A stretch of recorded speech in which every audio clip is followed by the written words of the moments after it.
नमस्कार दोस्तों, स्वागत है आपका खुशियों के त्यौहार में। यहाँ हम त्यौहार की तैयारी से पूजा की थाली तक का सफर पूरा करेंगे। कार्तिक का पावन मास चल रहा है। इस कार्तिक मास में स्नान आदि का बड़ा महत्व है। कार्तिक मास में स्नान आदि के अलावा कार्तिक महात्म्य भी सुनना चाहिए। 35 अध्यायों की इस कथा का आज से हम आरंभ करते हैं। आइए जानते हैं कार्तिक स्नान के नियम व उसके फल। कार्तिक मास आरंभ होने वाला है। ज़्यादातर सनातनी जन कार्तिक मास में चंद्रायन व्रत करते हैं। एक मास तक कार्तिक स्नान आदि करते हैं। भगवान की विशेष रूप से पूजा आराधना करते हैं और विशेष कथाएं आदि सुनते हैं। कार्तिक महात्म्य सुनने और सुनाने को सबसे प्रमुख पुण्यदायक माना गया है। स्कंद पुराण में कहा गया है, मासानाम कार्तिकः श्रेष्ठो देवानां मधुसूदनः तीर्थम नारायणाख्यम ही तृतीयम दुर्लभम कलौ। कार्तिक मास श्री हरि का सर्वाधिक प्रिय है। इसमें हरि की कथा को सुनने और सुनाने से तीर्थ दर्शनों का लाभ प्राप्त होता है और कलयुग में श्री कृष्ण की कृपा प्राप्ति का यह सबसे उत्तम साधन है। कार्तिक महात्म्य की कथा सुनने का विशेष महत्व कहा गया है। कहते हैं जो इस कथा का श्रवण करते हैं या अन्य लोगों को सुनाते हैं उन पर भगवान बहुत प्रसन्न होते हैं। तो यदि आप स्नान पूरे विधि विधान से ना भी कर पाते हो तो कार्तिक महात्म्य की कथा तो पढ़ ही सकते हैं और दूसरों को सुना भी सकते हैं, खास तौर से घर के बड़े बुजुर्गों को। कार्तिक मास के समान दूसरा कोई मास नहीं है। सतयुग के समान दूसरा कोई युग नहीं है। वेद के समान कोई शास्त्र नहीं है और गंगा जी के समान कोई तीर्थ नहीं है। कार्तिक माह में किए गए स्नान का फल 1000 बार किए गंगा स्नान के समान 100 बार माघ स्नान के बराबर पुण्यकारी है। धार्मिक कार्यों के लिए यह माह सर्वश्रेष्ठ माना गया है। अश्विन शुक्ल पक्ष से कार्तिक शुक्ल पक्ष तक पवित्र नदियों में स्नान ध्यान करना श्रेष्ठ माना गया है। आइए जानते हैं, अगर किसी कारणवश आप कार्तिक स्नान नहीं कर पा रहे हैं तो क्या करें। कार्तिक मास में नदी स्नान, सरोवर स्नान आदि का विधान है, परंतु यदि आप नहीं कर पाते तो भी परेशान होने की बात नहीं है। सुबह अपने घर में स्नान करें। स्नान के जल में गंगा जल या किसी पवित्र तीर्थ का जल मिला ले व पूजा पाठ करें। किसी कार्तिक स्नान व्रती की सेवा करें। भगवान श्री कृष्ण श्री राम के मंदिर में सेवा दें। वहां आप साफ सफाई करा सकते हैं, भजन कीर्तन कर सकते हैं, दीप जला सकते हैं। मंदिर में यदि फूल पौधे लगे हैं तो उनकी सेवा कर सकते हैं। बुजुर्गों या किसी को भी कार्तिक महात्म्य की कथा नियम से सुनाएं।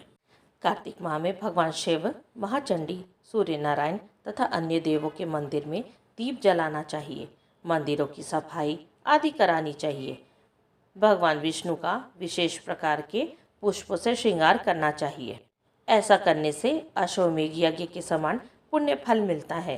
कार्तिक मास की पूर्णिमा को त्रिदेवों ने महापुनीत पर्व कहा है। इसे त्रिपुरी पूर्णिमा भी कहा जाता है।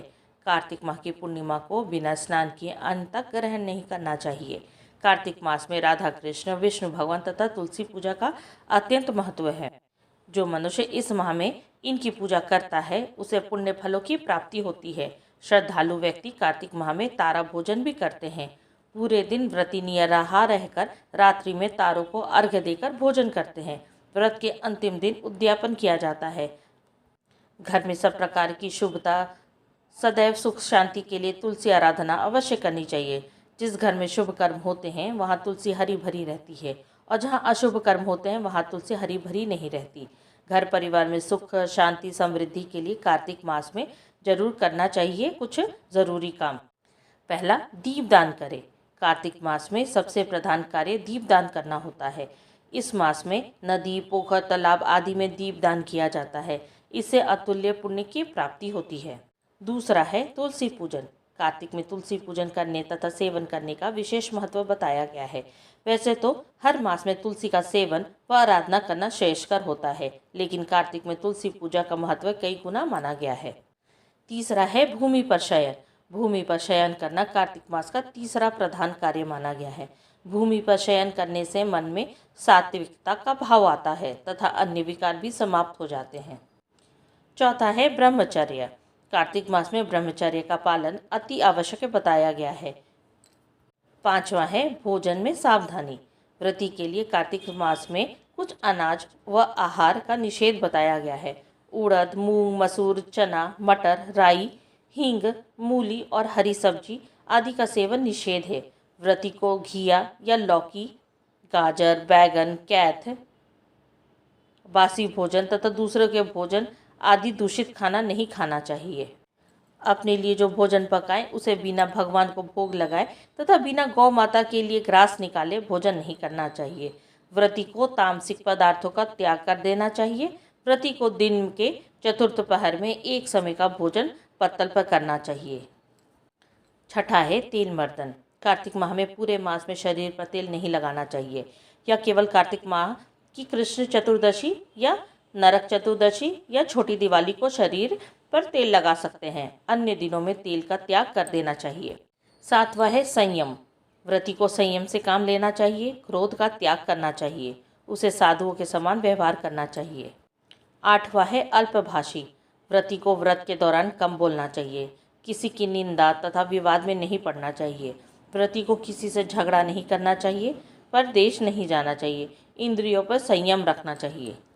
नौवां है पवित्रता। व्रती पुरुष अथवा स्त्री किसी भी रजस्वला स्त्री का स्पर्श भी ना करे, दोष लगता है। रजस्वला स्त्री का छुआ खाना, कौओं का जूठा भोजन एवं उस घर का अन्न नहीं खाना चाहिए जहाँ सूतक लगा हो। कार्तिक मास में स्नान आदि के अलावा कार्तिक महात्म्य भी सुनना चाहिए। 35 अध्यायों की इस कथा का आज से हम आरंभ करते हैं। श्री गणेशाय नमः। कार्तिक महात्म्य हिंदी में। सब प्रकार के विघ्नों का नाश करने वाले तथा सारी सृष्टि का पालन करने वाले श्री गणेश जी, ज्ञान की दाता श्री सरस्वती जी, सब पुराणों के कर्ता श्री व्यास जी तथा गुरुदेव के चरण कमलों में नमस्कार करके भगवान की श्रद्धा और भक्ति रस में डूबे हुए कार्तिक मास की कथा कहता हूँ। अक्षय पुण्यदायी है कार्तिक स्नान और महात्म्य कथा का श्रवण। कार्तिक महात्म्य का प्रथम अध्याय। नैमिषारण्य में वास करने वाले शौनक आदि 88,000 ऋषियों ने श्री सूत जी से कहा, हे ब्राह्मण, आप हमारी इस घोर कलयुग से रक्षा करने के लिए कोई सरल उपाय बताएं। उनका यह प्रश्न सुनकर श्री सूत जी कहने लगे कि हे ऋषियों, भगवान के चरणों में तुम्हारी अटल भक्ति को देखकर मैं तुमसे कार्तिक महात्म्य की कथा कहता हूँ, जिसके सुनने मात्र से मनुष्य के सब पाप नाश होकर वैकुंठवास हो जाता है। आप सावधान होकर सुनिए। एक समय नारद जी ब्रह्मलोक में जाकर सारे जगत के कर्ता श्री ब्रह्मा जी से विनीत भाव से पूछने लगे कि हे पितामह, कृपा करके कोई धर्मोपदेश की ऐसी सुंदर कथा कहिए जो सब पापों का नाश करने वाली हो। तब ब्रह्मा जी कहने लगे कि हे पुत्र, भगवान के चरणों में तुम्हारी ऐसी प्रीति देखकर मैं तुमसे कार्तिक मास का महात्म्य कहता हूँ, जिसके सुनने मात्र से मनुष्य के सब पाप नाश हो जाते हैं और वह वैकुंठ का अधिकारी हो जाता है। कार्तिक मास भगवान को अति प्रिय है। इसमें किया हुआ व्रत, दान, नियम तथा कीर्तन अनंत फल देने वाला होता है, क्योंकि इस मास में किए हुए भगवत कृत्य से बढ़कर कोई यज्ञ तथा तप नहीं है। अतः सारे संसार की भलाई के लिए तुमने अति सुंदर प्रश्न किया है। मैं इस कथा को तुमसे कहता हूँ, तुम सावधान होकर इसकी विधि सुनो। व्रती मनुष्य प्रातःकाल ब्रह्म मुहूर्त में लगभग 4 बजे उठकर शौच आदि से निवृत्त होकर 12 अंगुल लंबी सुगंधित वृक्ष का दातुन करे। परंतु श्राद्ध के दिन, सूर्य तथा चंद्रग्रहण के दिन, एकम, अमावस, नवमी, छठ, एकादशी तथा रविवार को दातुन ना करे। जिस दिन दातुन ना करनी हो उस दिन पानी से 12 कुल्ले करके मुंह को खूब अच्छी तरह से साफ कर लेवे। जब 2 घड़ी रात्रि रह जाए तो काले तिल, चंदन, चावल, फूल या कुशा लेकर तालाब, कुंड, नदी या संगम तथा किसी तीर्थ स्थान में जाकर भगवान से प्रार्थना करे कि भगवान, आपकी और श्री लक्ष्मी जी की प्रसन्नता के लिए मैं कार्तिक मास में स्नान करूंगा। इस प्रकार संकल्प करके श्री गंगा जी, शिव, सूर्य और विष्णु भगवान का ध्यान करके नाभि पर्यंत जल में प्रवेश करके अच्छी तरह से स्नान करें। फिर जल से बाहर आकर देवता, ऋषि और पितरों का तर्पण करें। स्नान के पश्चात बकरी तथा भेड़ की धूलि से बचना चाहिए तथा छींक, थूक, कुत्ता, कौवा, ऊंट, उल्लू, शुकर का स्पर्श न करे। इनसे छू जाए तो फिर स्नान करना चाहिए। असत्य तथा नीच से वार्ता नहीं करनी चाहिए। इसके पश्चात षोडोपचार विधि से भगवान का पूजन करें। भगवान को अर्घ्य देवे और प्रार्थना करें कि भगवान श्री राधा सहित मेरे इस अर्घ्य को ग्रहण करें। इस प्रकार प्रार्थना करके 16 चीजें, पहला आवाहन, दूसरा पाद्य, तीसरा अर्घ्य, चौथा आचमन, पांचवा स्नान, छठा वस्त्र, सातवां चंदन, आठवां अक्षत, नौवां पुष्प, 10वां धूप, 11वां दीप, 12वां नैवेद्यम, 13वां तांबुल, 14वां पूगी फल, 15वां प्रदक्षिणा और 16वां नमस्कार। भगवान की मूर्ति को अर्पण करके तुलसी मंजरी से भगवान का पूजन करना चाहिए। इसी को षोडोपचार पूजन कहते हैं। इसी के साथ कार्तिक महात्म्य का पहला अध्याय समाप्त हुआ। आगे की अध्यायों के लिए हमारे साथ जुड़े रहिए। इसके लिए हमें सब्सक्राइब करके बेल नोटिफाई कर ले। इससे हमारे आने वाले वीडियो की नोटिफिकेशन आप तक सबसे पहले पहुंचेगी। यहाँ तक बने रहने के लिए आप सबका धन्यवाद।